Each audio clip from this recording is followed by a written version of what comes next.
Guys, Black Wolf again, and I am on chapter 42 of The False Prince.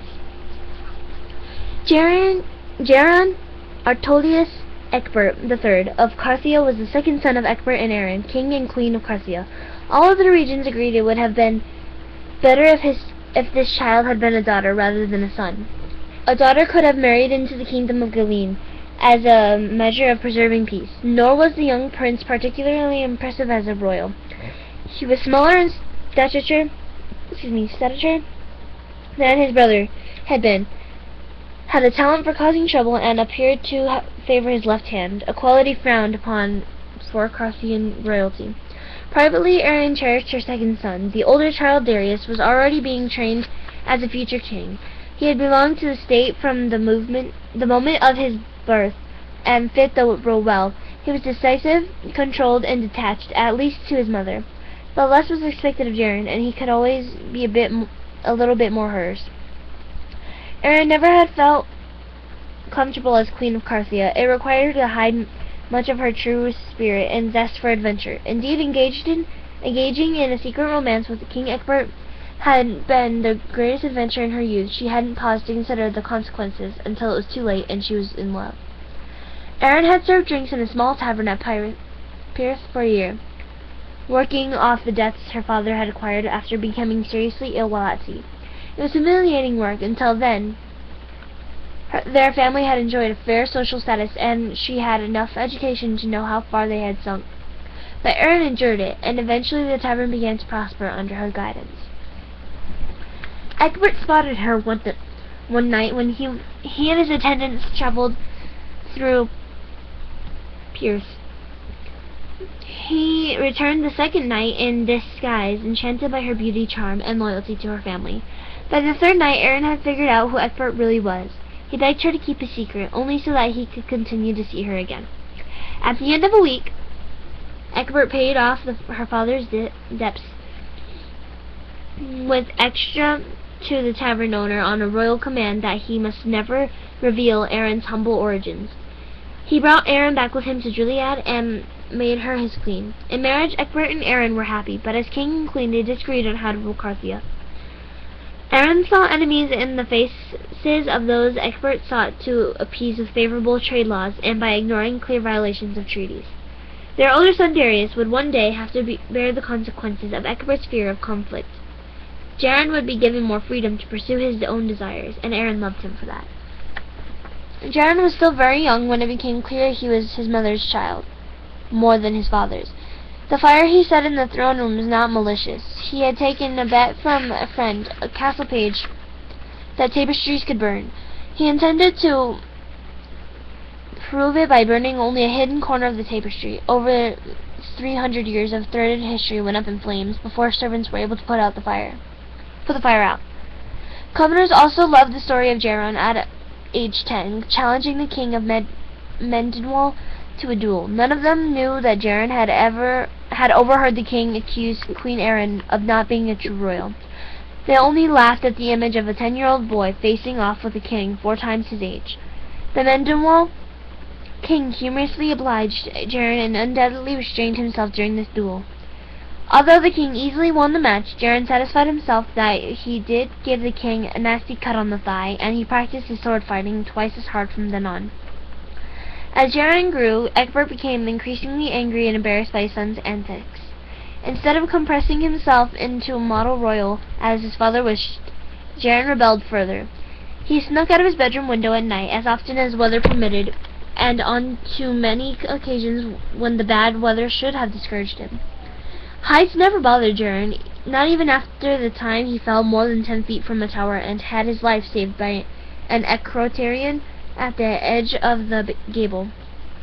He learned to scale the exterior rock walls with his bare hands and feet. Few people ever knew that, because the only person to ever catch Jaron was his older brother. Jaron never understood why Darius kept his many offenses quiet. Perhaps because Darius knew he'd one day be king and hoped Jaron wouldn't embarrass him as well, or because Darius wanted to spare his father the rumors that would swell throughout Carthia and abroad over how a king who couldn't control his own son could possibly control a kingdom. It never occurred to Jaren that Darius loved him, protected him so that he could have the life Darius never could. In fact, Jaren never fully understood that anyone in his family, other than his mother, truly loved him, until it was too late and they were all dead. Shortly before his 11th birthday, Jaren's parents called him for a private council. Both Galeen and Avinia pressed at Carthia's borders, threatening war. The regents were in an uproar, threatening to depose Egbert if he didn't push their enemies back. Jaren was a distraction for the country and something had to be done. Egbert had found a school up north in the country of Bimar for Jaren to attend. It would give him an excellent education and teach him proper decorum for a prince. Jaren angrily protested. He swore to his father that if he tried to send him to Bimar, he would run away and never be found again. Egbert retaliated, telling Jaren that if he did not go, it could mean the end for Carthia.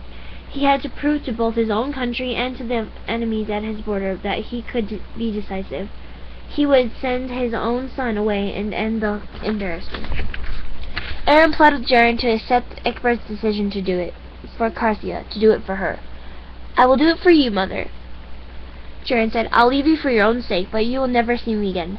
He hadn't meant those words. He was angry and felt horrible, even as the threat tumbled from his mouth. But he also hurt in a way he couldn't describe. Enemies weren't at Carthian borders because of him. They were there because his father had looked the other way for too long. Perhaps there were Carthians who laughed at the prince's last antics, but would stand by their king when he called them. Jaren left the very next day rather quietly. Then there was no farewell supper, no grand entourage to accompany him to the docks of Izel. Only a few officers would journey with him to Avenia, then across the Ranbole Sea to the gates of Bimar. Jaren got on board the ship and immediately complained of seasickness. Despite the fact that the ship had not even left the harbor, a calming medicine was offered to him, and it was recommended that Jaren go to his room below decks to rest. Jaren never took the medicine, and it was no easy matter for him to slip out of the small porthole of his room.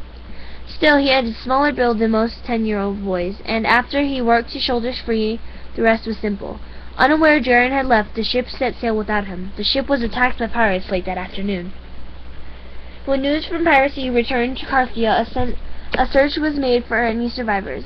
There were none. All of them killed in fighting, the pirates or drowned at sea. Because Jaren's body was never found, a search was made throughout Avenia and Carthia for any hope of his survival. Before long, most people believed he had joined dozens of others in the ship at the bottom of the sea. Safely on land, Jaren quickly found he had skills that enabled him to blend in with the Avenians. He was good with accents and had studied enough of foreign cultures to move amongst them like a native. He pickpocketed for spare coins or worked odd jobs wherever he found them. Still, he went hungry most days and spent his nights huddled in shadows, hoping to go unnoticed by street thugs who patrolled the darkness. It was Darius who found Jaren first. Jaren had dropped a coin in an offerings dish at a church. The priest there recognized the young prince and sent word to Darius, who was known to be searching for his brother in a nearby town. To stall for time, the prince kindly told Jaren he had some extra food, and if Jaren agreed to wash the church steps, he could stay the night. Darius arrived early the next morning over a small breakfast with Jaren. Darius described the suffering of their parents, who had tortured themselves over having lost their son. Jaren dissolved into tears and said he would gladly return home if his parents would allow him to come. Darius told him to stay at church, and he would ask their father what should be done. Darius left Jaren in his room, thanked the priest for his services, then informed him that sadly the young boy was not the lost prince of Carthia. However, he expressed his pity for the boy and paid the priest to continue to watch over him for another week.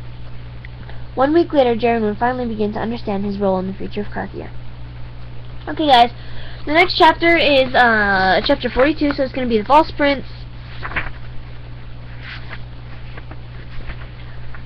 The False Prince audiobook part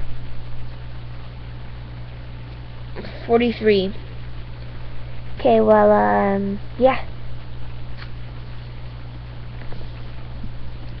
And